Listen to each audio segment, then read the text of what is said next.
I've been asked to give a response to the reading curriculum for K-5 recommendations in Oakland Unified.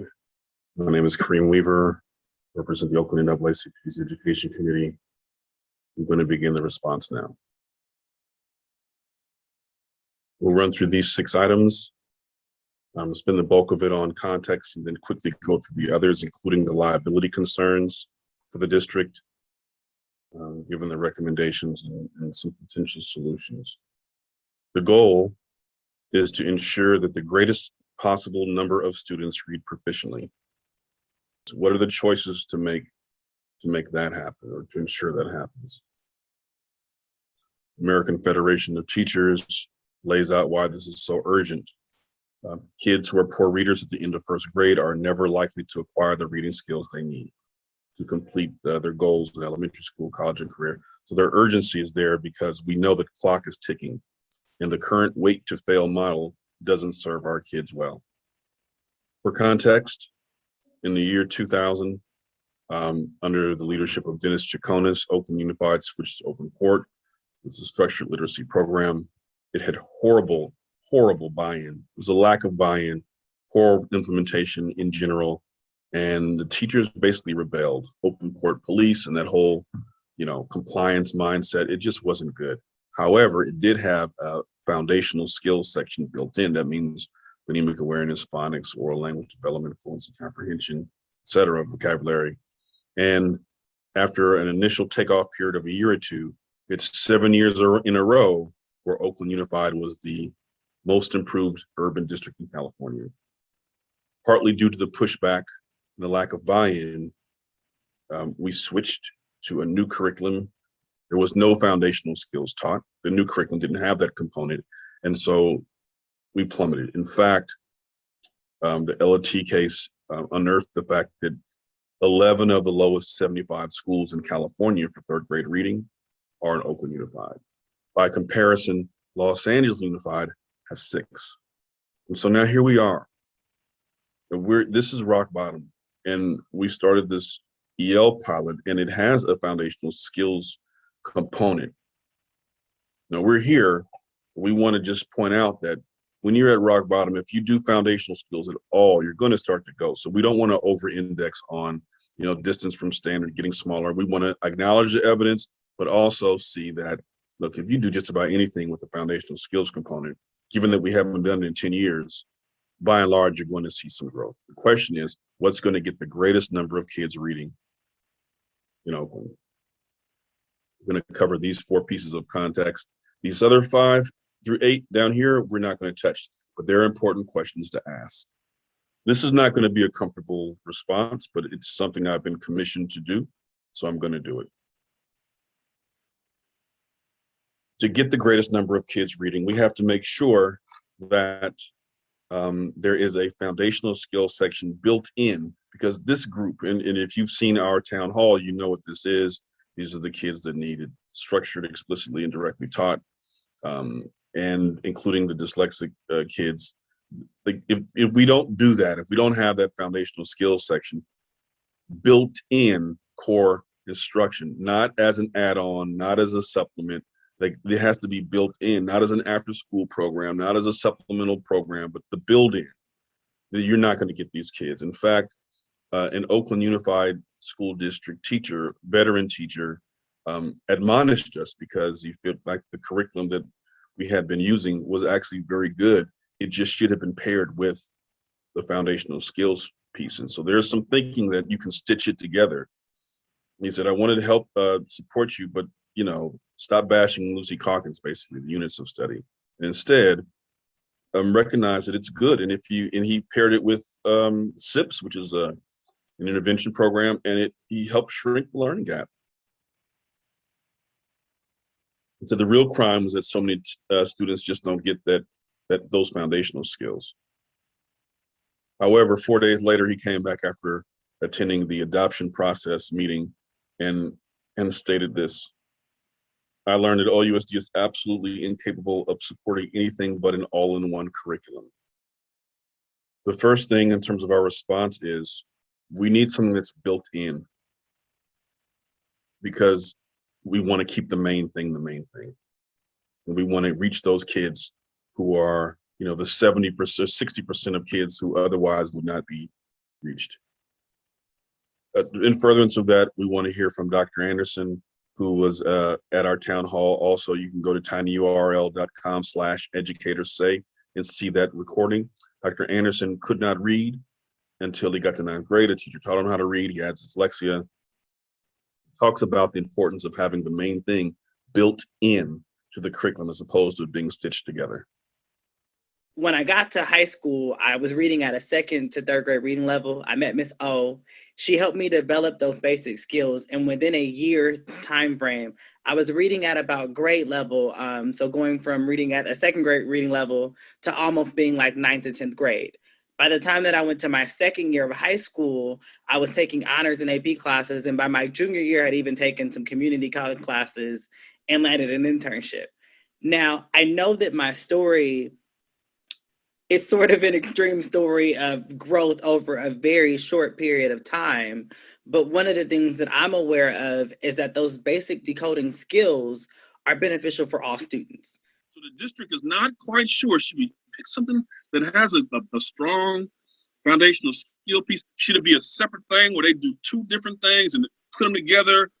Would you give any advice to decision makers around what kind of curriculum you should make sure it's got this, this, and this, or what would you say to them, just from your perspective? As a professor, I found that scaffolding, so like chunking information over time is the best approach. And we're noting that it's 18% African American and they're not performing well, then I think that we need to have equitable curriculum accessible. Now, I don't think that that means that they need to go over there and do it alone, because that doesn't send a positive and or appropriate message. But if we're able to start with this as a build-in for the curriculum, then they have those skills as a part of what's mandated. So our response, first of all, pick a curriculum that is designed to reach the greatest number of kids, and that the foundational skills component is built in, not just stitched together. Here is the layout for Yale Education's language arts curriculum. Middle school, which Oakland Unified does use, is only one 45-minute block. For grades 3 through 5, you have 2 one-hour blocks of content, meaning literacy that's tied to some other subject like history or science or what have you, and an all skills block. So they have 2 blocks there. And then for K2, the context here is that there are 2 one-hour blocks, modules and labs, and then a 3rd hour of structured phonics or K2 foundational skills block as part of the build-in. Oakland Unified, that's 3 hours worth of build-in. Oakland Unified did not pilot the lab. They didn't pilot the lab section. And secondly, the foundational skills block, we're considering leaving it out and replacing it with something else, because there are concerns. I know Lighthouse is switching its use of this curriculum skill block for another curriculum skill block because it was unwieldy and it wasn't getting them the results that they were hoping for students. So this is all part of the context. And if the labs aren't being used and the skill block is being switched out, then what exactly are we adopting? Those are good questions to ask and have answered. Third, will the teachers have enough time to plan for full implementation? So let's actually look at how much planning time teachers have contractually. And then the question is, can teachers plan for it fully within their contracted hours? So the teachers in Oakland Unified, let's just look at elementary teachers. 6 hours and 45 minutes. For 30 minutes is duty-free lunch. So really 6 hours and 15 minutes. No one expects teachers to plan for the lessons during the duty-free lunch. It's called duty-free for a reason. Second of all, we have 5 hours a month for certain duties. And these are things like parent calls and a back to school night, open house. You're not planning your lessons, your weekly lessons then. They're clubs and committees. These things make the school run. Faculty department, another 10 times a year for things like this, hour and 15-minute professional development on Wednesdays for minimum days, the FC meetings, the different things. These aren't designated for planning your lessons for the week. Then you've got a prep time every day, so 20 to 30 minutes, depending on yard duty, before school or 2 minutes after school. And that's to get your class ready, you know, paperwork and sign in and get your mail and prepare your classroom, talk to Mr. and Mrs. Jones. And when I was a teacher, there was a group of us and we prayed every day. Some people meditate. You do whatever you have to do to get ready for the day. And you don't want teachers using, you know, right before class to prepare for their reading lessons. Then you have 6 non-student days at the end of the year, at the beginning of the year, staff development days. They're planning days, but this isn't when people are making their weekly lessons. But we have this, contractually speaking, for our teachers, 2 50-minute blocks a week. That's when they're supposed to prepare for all of these subjects. This is something we don't talk about, but it must be part of the response, because whatever is chosen must fit within this framework, or change the framework.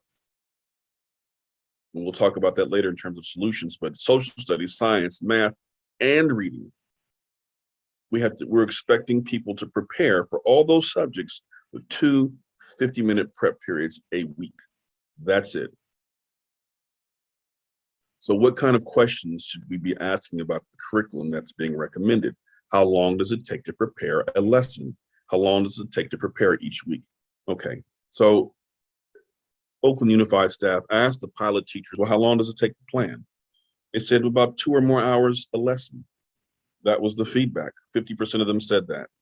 Well, we confirmed that number with coaches and off the record staff members and with experts, and we confirmed those numbers for full implementation. We shared our concerns with OEA, we shared our concerns with OUSD's team, and we were told, oh, that was a mistake. That data on that slide was actually incorrect. So we're going to give you new data and a new slide and frame it a little bit differently. So this is the new information, the new slide they gave us. And they said it really wasn't about planning lessons. This is more about a coach working with a PLC, and it's for a week, not a day.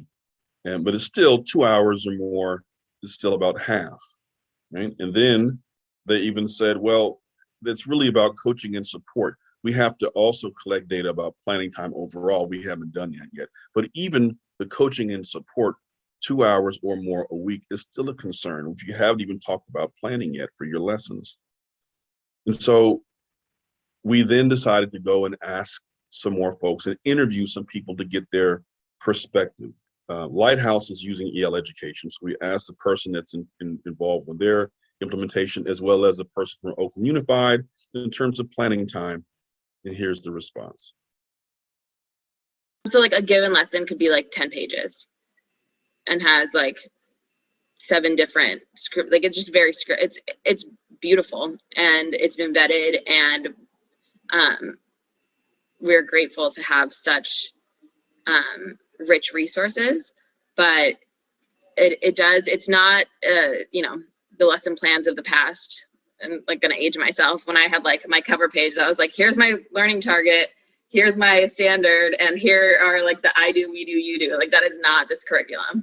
It's complex, yeah, in a really good way, in a really thoughtful way, but in a way that we need to support our teachers and to be able to access it. For expeditionary learning, it's really interesting for us, because when our teachers reached out to teachers at the original pilot sites, they were looking at the in-person model, right? So they were looking at, you know, in-person materials, in-person, you know, instruction, and they were seeing like another 3 to 5 hours a week extra planning outside. It seems to be the same for virtual, because now, even though the slides are there for you and there's a little bit of a script there for you, you're still trying to figure out a way, like okay, so what part of this do I need to pull for this small group? And then I have a limited amount of time to do it. And so there's also the feeling of failure, because they know that they're not giving kids the instruction that they need. So they're trying to do all the things in, you know, 20, 30-minute blocks, and they know it's not working. So they're continuing to plan, like, okay, I know this piece is really, really important, and I know that it's a focus standard, I need to make sure that the kids are getting this. So I think it's frenetic planning now outside of their contract hours to make sure that the kids are getting at least the bare minimum of what they need. So this is not a charity. And structurally speaking, we have to make sure, we meaning the community, we have to make sure that we are providing students with curriculum that's going to get them where they needed to go. It's a tool in teachers' hands, and the teachers have the time to prepare to fully implement that tool and to fully leverage it. We can't depend on the gratuity of our teachers. This is not the Goodwill or the Salvation Army or whatever else. This is a $500+ million entity that is charged with the public mission of supporting our students. And we needed to be structurally designed to do that. And part of that is planning.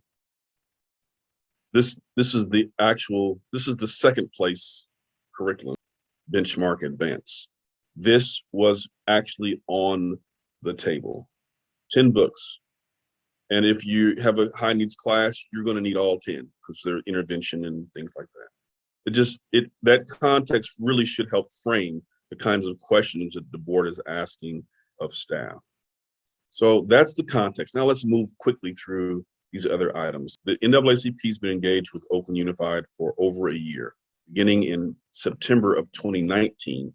And in May of 2020, we actually sent a letter of concern documenting what we thought was important and that there are these 5 priorities that have to be respected. And at the bottom of that letter was this statement that we're going to support you and help you, but we will not cover for something that's, inadvisable because it's unproven. Our kids aren't guinea pigs, or it's too expensive, can't afford it, buy-in is not there, or it's difficult to implement, and so our kids don't get served. That we're not going to cover for, and we stated that up front. So moving on to student achievement, the head of the adoption committee put this in the guidance, in the recommendation, that research is important, results are important. However, we're not going to prioritize that over direct review. That's a false choice. We think that we should be starting with effectiveness studies, whether it's by the vendor or third party, preferably, and then do a direct review of those that have evidence of success. That seems like common sense to us. And the fact is, not everybody even has effectiveness studies. So we had some whistleblowers, and one of them basically said, look, school systems don't care about effectiveness. They don't. They want what they want. They really don't care about results. Well, the Oakland community and the NAACP has represented community in this one. We do care about results. We do want our kids to read. This is not just some pro forma operation. We actually want our kids to learn to read. So yes, results do matter. Effectiveness does matter, because we judge a tree by the fruit it bears, not by how fancy it is or how intricate it is or whatever the factors are, whatever the rubric is. Does it bear fruit? And in our case, are our kids being helped to learn to read? The evidence also helps cut through the different ideologies around reading. We have various beliefs about reading, and rather than argue about them, anyone talking about a reading war, that's a distraction. But when we talk about evidence of success, everybody should be able to get, goodwill actors can all get on board with saying, hey, this works for kids and for teachers. That's what we want to know. And it also improves morale and teacher retention, because people like to work when they feel they're being successful. It's also important to look at studies, because we can find out when there are concerns. This is what Wonder's curriculum put out. And it said that the educators perceive, 36% say it's effective. Just because it's better than some of these other programs doesn't mean 36% is still good. It's not. So this is the type of information you can get if you read through these studies. EL Education, Oakland Unified gave the teachers in the pilot program a survey. These are the results. Teachers said this thing doesn't support kids that are below grade level. And that's being recommended. This is very clear. There's no gray area here. The teachers are saying this isn't working, or some, little or no, or some help for kids who are below grade level or kids of IEPs.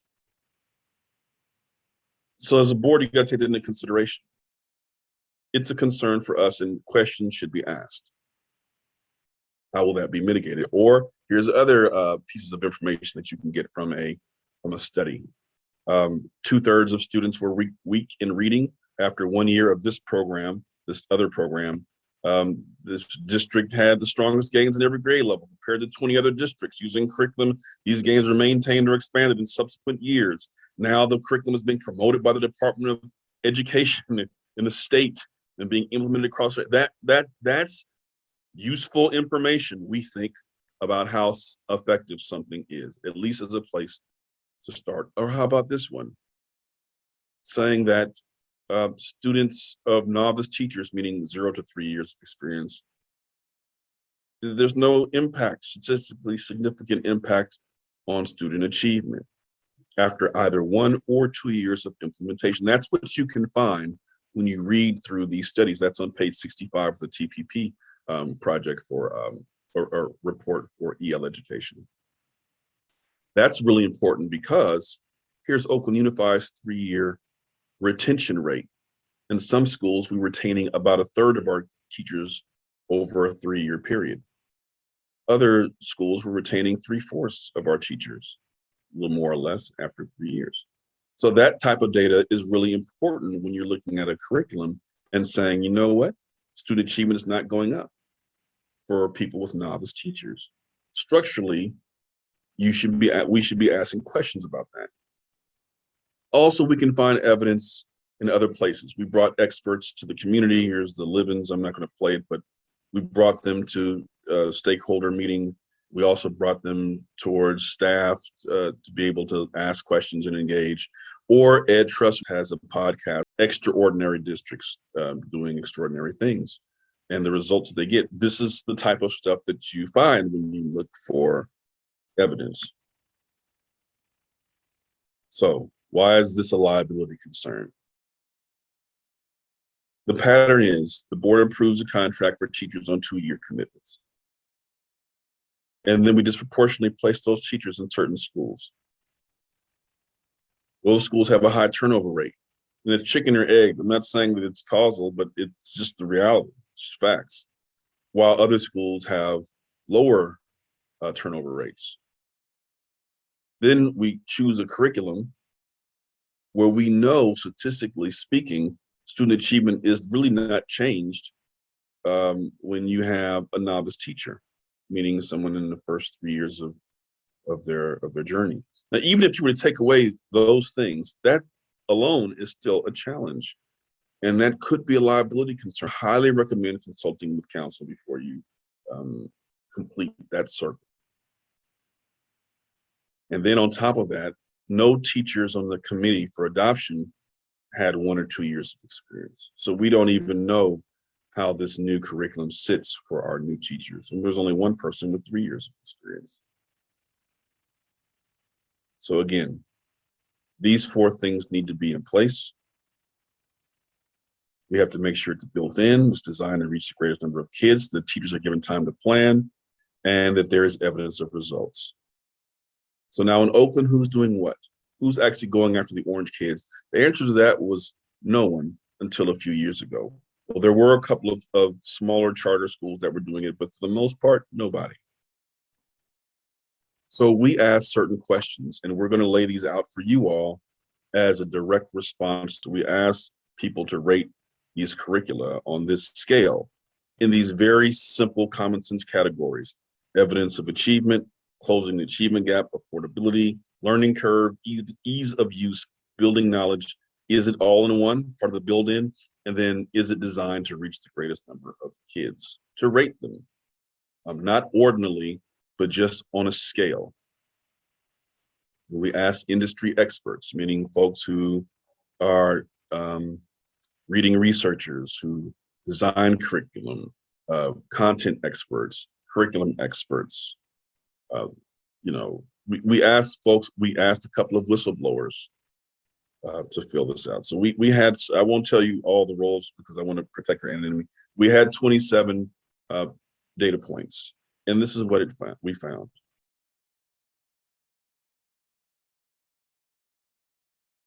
We put in green the top 3 items. Low is good, high is bad. Just think of it that way. So we start off with look at education for change. They're using the collaborative classroom suite. And then you have Aspire, who's using Wit and Wisdom. And you have Lighthouse that's using EL education. That's what's happening right now. Oakland Unified is considering using EL education. That's the recommendation. But we have not consulted with Lighthouse about their experience with it. They're making some shifts right now because of what they have experienced.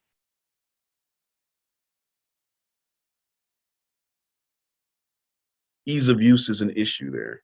It's a 10. Now put that with the context of planning time that's required and what our teachers are contracted to plan. I'm not saying it's a bad curriculum. In fact, evidence of overall improved student achievement it has some evidence. It has more than most of the others. Got a couple of studies. And there's some evidence that the gap is closing. And affordability is there. It's just super hard to use. Or I should say super complex to plan for. That's more accurate. Now compare that with Education for Change, whose curriculum is not noted for having the best achievement results, but it's very easy to use. That provides teachers with the bandwidth to actually then differentiate and do the other things they need to do. Before we get to solutions, let me talk a little bit more about Ed for Change. So this is their growth. So it's just shot up. It's shooting up. Now this is a union CMO. They're California Teachers Association affiliated, and they're doing it. They're beginning to really grow. They made the shift in 2016-17. They're starting to show that growth and that progress. But they don't have the #1 curriculum in terms of data and all that, but it is one of the easier ones to use. That matters. And this is a note from their organization. It basically says we switched from balanced literacy to structured literacy, and that supports kids with dyslexia, Black kids, and English language learners, etc. And you can quibble with the way they did it. Theirs was very heavy-handed, I believe, but here they are. So, in other words, what they're saying is we started going after the Dr. Andersons by explicitly teaching them how to read. The orange section, the structured, direct, explicit instruction. And we chose a curriculum that had foundational skills. It wasn't perfect. It doesn't really build knowledge, and it doesn't have a ton of student achievement studies that shows evidence of closing achievement gaps. So it's imperfect. However, the learning curve was reasonable, and the ease of use. That gives teachers the opportunity to teach because they have the bandwidth to attend to the details of instruction and their class, to get to know their students and to figure out what those students need. We talk about cultural relevancy oftentimes, and so oftentimes it's not about race and class, but making things relevant for kids. Sometimes it's about understanding what they like. So here are solutions. If the staff's going to recommend EL education, and if the board wants to accept that, the NAACP is saying that you've got to add some preparation time. There's no way you can do all those subjects in an hour, 3 minutes. Structurally, that's a civil rights concern. The preparation period should be flexible in location. It shouldn't have to be at the school site, but they're not doing it at the school site now anyway. It's with COVID, we just had a year of that. And it should be specific to ELA, an ELA reading prep period. It's to be done at home or school, wherever you choose. But the community, what we're saying is we want to ensure that to the best as structurally possible that we can attend to the reading needs of our students, meaning that the teachers have the time to prepare for the reading lessons. And that prep period matches the requirement for planning for the week for whatever curriculum is chosen. We think that's reasonable. There are some other things here. You can look at this later, but we'd also suggest this efficiency. Learning Ovations is a solution. What they do is they provide tools for teachers. It plugs in a certain curriculum like EL, and they take a 10-minute assessment, and it automatically groups the kids. And for every group, it provides differentiated work for them to do within the curriculum and then outside the curriculum. So we'll have, 5 or 6 different things you can do with those kids based on what they need. It can work with a program like iReady that's also on the books, or it can be a replacement for iReady, although there are some nuances. They actually have written up a proposal for Oakland Unified in our initiative at the NAACP. They think they can support teachers. And we think if you're gonna pick expeditionary learning education, EL, you have to have tools like this that people can differentiate and provide the right scaffolds that they need to get to the content and the complex texts. Solution B. So if you're going to do EL, fine, do those things that we mentioned for solution A, but another solution would be to add a curricular option for schools that's less complex and has evidence of results. Just add so that they can choose. Let schools choose. And most of them will probably pick EL, but then there are some who would pick something different, right? Have something that is available to them, that is supported, that has evidence of results, that is less complex, so that those folks, for whatever reason, can unify around what they're going to do and then implement it. In the CCEE report, the instructional review, it stated that there were 3 curriculum being used in a waiver basis, pilot basis: EL education, bookworms, and wit and wisdom. This is on page 14 of the CCEE report. You actually should first go through the results of what's the stuff we're already using right now. So for wit and wisdom, and we know EL education, that information has been analyzed and rolled up into a recommendation. Here's wit and wisdom. Here's one school leader who's going to talk about wit and wisdom. I like wit and wisdom because we don't have any issues teaching kids to read. If we had issues teaching kids to read, then I would rethink the curriculum, because it doesn't come with early literacy. And that is huge. And what I'm hearing a lot is that, we're doing a horrible job teaching our Black and brown kids to read. And that definitely is an issue. It's not an issue at my school, so I feel fine with going forward with wit and wisdom. But like I said, I feel like we need to make sure that we have a really strong early literacy curriculum in order to then bring a curriculum like this, right? Where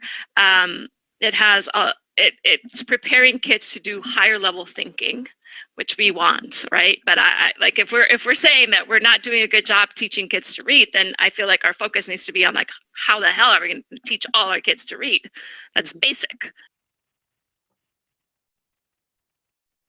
This principal is a big supporter of this curriculum, but recognizes that we have to go after the kids in orange to actually teach them explicitly and directly how to read. And the wit and wisdom can be paired with another curriculum to teach foundational skills, but doesn't come with that as an all-in-one built-in. It also mentions in the CCE report bookworms, page 14. And this is the data that I know we have. This is one classroom. If there are other data points, I don't know. I do know that there's a principal who had begun it, but this classroom is using it. And here are some results. At the beginning of the year, we have this, and this is first grade. Kids came in at kindergarten level, which is not uncommon in many of our schools. So these kids cannot just be given something independently to read because they cannot. But slowly but surely, they're being taught to read, and you see them moving further and further. You see kids attending more, you see more kids being tested, you see kids moving. This is what we expect from something that, and this is during a virtual setting. So it's difficult for us as NAACP. People don't like being told what to do. But we look at this data and we say, consider it, as well as collaborative classroom suite, as well as some other things. But this is one of the other options that we would suggest. Then solution C is separate K2 from 3-5. Staff has told us they're not inclined to do that. And that's just her view. But this is just one of the possible things, because there are some curriculums, some programs that are specifically designed for K2, and they pour their expertise into K2. So those are some potential solutions. The other thing is, so there are some through lines, and I'm wrapping this up now. There are some through lines. We want to follow the evidence. Someone's got to go about the business of winning hearts and minds. We have to make sure folks have time to prepare. There's got to be support in PD. We have to learn from others. It makes no sense, in our view, that we have not talked with the former OUSD staff members like Dennis Chaconis or Luis Waters, who were involved in the open report era, and can tell you about the successes and the mistakes in the former implementation. But we have not talked with Lighthouse, Aspire, or Education for Change about their curricular choices and the pros and cons. They've been using it for a couple of years now. Their hindsight is our foresight. We're not completely downing it, but what we're saying is you have to have the time to prepare to do it, because it's super complex and there are other options available. That concludes our response. Thank you.